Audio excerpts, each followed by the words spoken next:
Reaction mechanism part 4 में आज मैं लेके आया हूँ aldol condensation reaction. Aldol condensation reaction aldehyde और कीटोन की एक बहुत इंपॉर्टेंट रिएक्शन है। आप एक बात याद रखना कि बहुत सारे ऑर्गेनिक कंपाउंड हैं, alkane, alkene, alkyne, alkyl halide, alcohol, aldehyde, ketone, carboxylic acid, acid derivative, amine वगैरह। इनमें कंडेंसेशन रिएक्शन देने का जो एक्सपर्ट है वो एल्डिहाइड और कीटोन है। तो एल्डिहाइड और कीटोन में ये जो रिएक्शन मैं आज लेने जा रहा हूँ एल्डोल कंडेंसेशन, थोड़ा इसके बारे में पहले समझना ज़रूरी है अबाउट रिएक्शन, क्योंकि ये वैसी रिएक्शन नहीं है कि सीधे सीधे बता दें, डिटेल्ड है थोड़ी सी। तो पहली बात देखिए, the reaction is given by aldehydes and ketones having at least one alpha hydrogen, कम से कम एक अल्फा हाइड्रोजन उसमें ज़रूर होना चाहिए। ठीक है, जैसे अब एग्जांपल में लेता हूँ CH3CHO। देखिए ये फंक्शनल ग्रुप है CHO, उसकी नेक्स्ट पोजीशन पे जो कार्बन जुड़ा हुआ है अल्फ़ा कार्बन है, 3 इसमें अल्फ़ा हाइड्रोजन है, इसके पास 3 अल्फ़ा हाइड्रोजन है। ऑब्वियस है कि ये रिएक्शन देगा। अगर मान लिया ये हमने लिया CH3CO CH3, इसमें ये अल्फ़ा है, ये भी अल्फ़ा है, इसमें 6 अल्फ़ा हाइड्रोजन है। ठीक है, तो इस तरह के कंपाउंड ये रिएक्शन देते हैं, जैसे CH3CH2CHO, तो ये फंक्शनल ग्रुप है, ये अल्फ़ा पोजीशन, तो इसके पास 2 अल्फ़ा हाइड्रोजन है। अब हमारी कंडीशन क्या है, कम से कम एल्डिहाइड कीटोन में, भाई पहली बात तो ये है कि वो एल्डिहाइड हो या कीटोन हो, एल्डिहाइड हो या कीटोन हो, और दूसरी बात कि उसके पास कम से कम एक उसके पास होना चाहिए अल्फ़ा हाइड्रोजन। तो ये कंडेंसेशन रिएक्शन है, इनके साथ कई नाम जुड़ते हैं, जैसे इंटरमॉलिक्यूलर एल्डोल कंडेंसेशन। अब इंटरमॉलिक्यूलर एल्डोल कंडेंसेशन का मतलब है बिटवीन 2 एल्डिहाइड और कीटोन। ठीक है, वो दोनों सेम भी हो सकते हैं, डिफरेंट भी हो सकते हैं। इंटरमॉलिक्यूलर बिटवीन 2 मॉलिक्यूल्स, जैसे मान लो CH3CHO प्लस CH3CHO, दोनों सेम मॉलिक्यूल हैं, इनके बीच एक हो जाएगी, वो इंटरमॉलिक्यूलर कहलाएगी। जैसे CH3CO CH3 plus CH3CO CH3, अब इनके बीच में आप कराओगे तो ये भी कहलाएगी इंटरमॉलिक्यूलर, दो सेम मॉलिक्यूल हैं। अच्छा, डिफरेंट भी हो सकते हैं, जैसे CH3CHO के साथ CH3CO CH3 हो सकता है, एट्सेट्रा। तो ये हमारे हो गए इंटरमॉलिक्यूलर एल्डोल कंडेंसेशन। ठीक है, उसके बाद एक होता है हमारा इंट्रामॉलिक्यूलर एल्डोल कंडेंसेशन। तो ये विद इन अ मॉलिक्यूल, एक ही मॉलिक्यूल के बीच में। और एक एल्डोल कंडेंसेशन नॉर्मल होती है जिसमें 2 सेम मॉलिक्यूल होती हैं। ठीक है, एक हमारी होती है सिंपल एल्डोल कंडेंसेशन, इसका मतलब होता है बिटवीन 2 सेम मॉलिक्यूल। और एक होता है क्रॉस्ड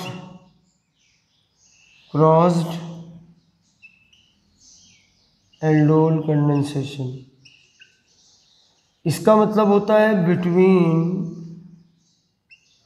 2 डिफरेंट मॉलिक्यूल्स। और दोस्तों मैं आपको मैकेनिज्म बताने जा रहा हूँ। जब जब मुझे मैकेनिज़्म बताना है तो मुझे मैकेनिज़्म बताना है।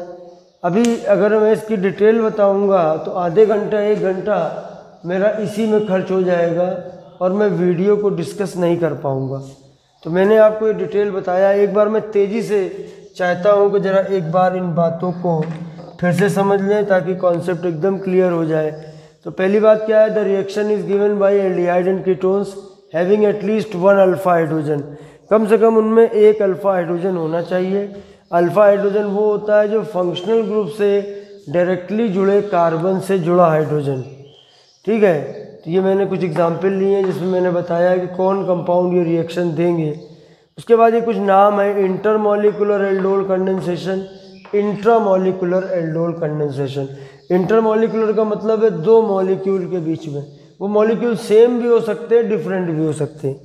इंट्रामॉलिक्यूलर का मतलब एक ही मॉलिक्यूल के 2 हिस्सों में रिएक्शन होगी, 2 मॉलिक्यूल नहीं होगा, विद इन अ मॉलिक्यूल। इसके अलावा एक सिंपल एल्डोल कंडेंसेशन, सिंपल का मतलब है 2 सेम मॉलिक्यूल के बीच में, और अगर 2 डिफरेंट मॉलिक्यूल के बीच में होगा तो उसको हम बोलते हैं क्रॉस्ड एल्डोल कंडेंसेशन। ठीक है, ये आपका बीएससी सेकेंड ईयर के अलावा आपका ये video NEET, IIT mains, IIT advance, ये सभी के लिए एल्डोल कंडेंसेशन तो भाई बहुत इम्पॉर्टेंट है। और ये series academic level 11th-12th level के लिए उतनी यूज़फुल इसलिए नहीं है, 11th-12th में बहुत कम मैकेनिज़्म पूछी जाती हैं। ठीक है, अच्छा अब मैं आपको इसकी मैकेनिज़्म बताने जा रहा हूँ। सब्सक्राइब ना किए हो तो भैया कर दो, है ना, लाइक तो तुरंत ही कर दीजिए आप, पैसा भी नहीं लगता उसमें।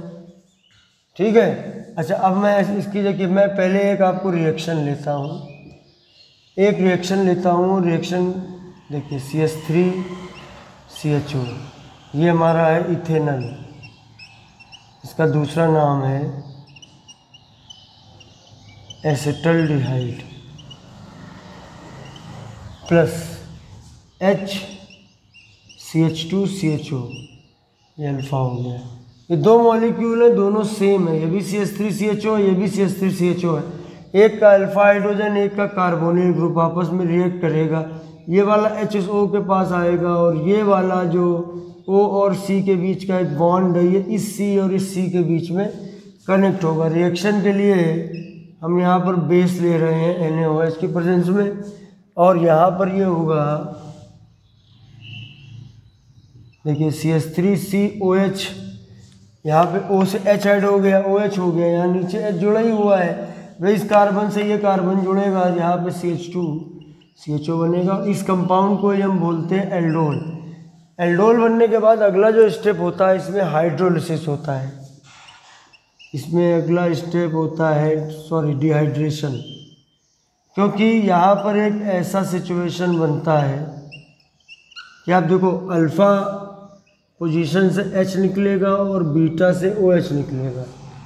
यहाँ से आप H ले लीजिए, यहाँ का ये वाला आप OH ले लीजिए, तो इससे H2O निकल जाएगा और ये CH3CH। अब देखिए यहाँ पर इस कार्बन से एक OH और इस कार्बन से एक H, तो जब कभी दोनों एडजेसेंट एटम्स, अगल बगल के एटम्स, उनमें से अगर एक एक ग्रुप हटता है तो वहाँ पर एक बॉन्ड ऐड हो जाता है। तो यहाँ पर एक सिंगल बॉन्ड है लेकिन अब ये डबल बन जाएगा। ठीक है, इसका नाम है प्रोटोनल डिहाइड।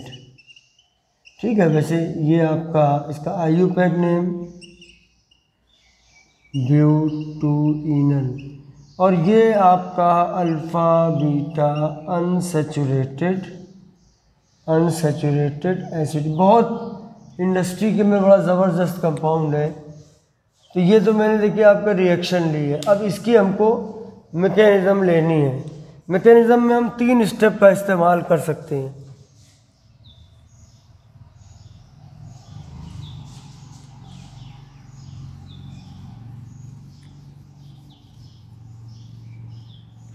जब मैं बोर्ड साफ करता हूं तो आप स्किप मत किया करिए, मैं उस बीच में भी कुछ बातें करके करता हूं। मैं आपका समय बर्बाद किसी तरीके से नहीं करना चाहता हूं। मुझे बहुत इस बात का ख्याल है कि आप लोग का टाइम कितना इम्पोर्टेंट है। ठीक है, तो चलिए मैं अब इसकी मैकेनिज़्म आपको बताने जा रहा हूं। तो पहले इसमें आते हैं हम स्टेप 1। देखिए NaOH है तो वो Na+ और OH- में टूट जाएगा। Actually this is not any step, this is property of ionic compound. When ever you dissolve any ionic compound in water it will easily broken into ions.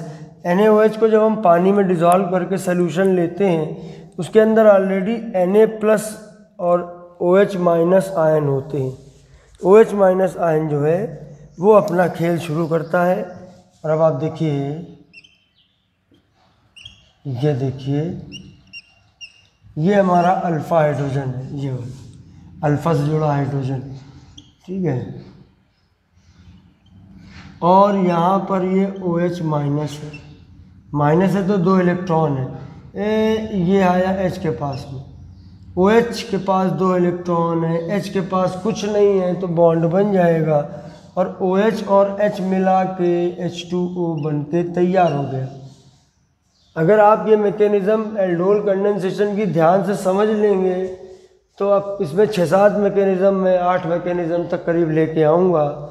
Aldehyde ketone की अब चलेंगी sequence से, तो उनमें सब में इसी टाइप का आपको सिचुएशन मिलेगा, मिलता जुलता, ठीक है।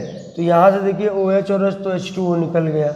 अब यहाँ पर ये वाला जो बॉन्ड है ये इसके पास आ गया क्योंकि H आएगा बिना इलेक्ट्रॉन के। तो अगर यहाँ पर बन रहा है तो क्या बन रहा है भैया, CH2CHO। अब आप देखो ये प्लस ये इक्वल टू ये प्लस ये, देखो ये -H2O है। It can also be written like this, मैं ऐसे भी लिख सकता हूँ, ठीक है। तो इस पर कोई चार्ज नहीं, ये भी 0, लेकिन इस पर -1 है तो मतलब कहीं ना कहीं -1 एक होना चाहिए राइट हैंड साइड पे। अभी वाटर की बात करें तो वाटर में तो कोई चार्ज होता नहीं है, तो एक मॉलिक्यूल है। लेकिन अगर हम यहाँ पर इसको CH2CHO को लेंगे तो इस कार्बन की वैलेंसी देखिए ठीक नहीं है।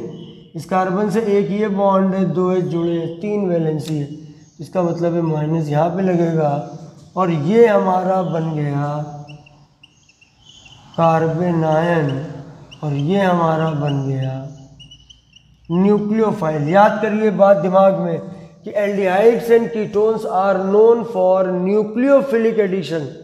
इनमें न्यूक्लियोफिलिक एडिशन होता है, न्यूक्लियोफाइल अटैक करता है आके कार्बोनिल ग्रुप पे। तो अभी स्टेप 2 पे आते हैं हम।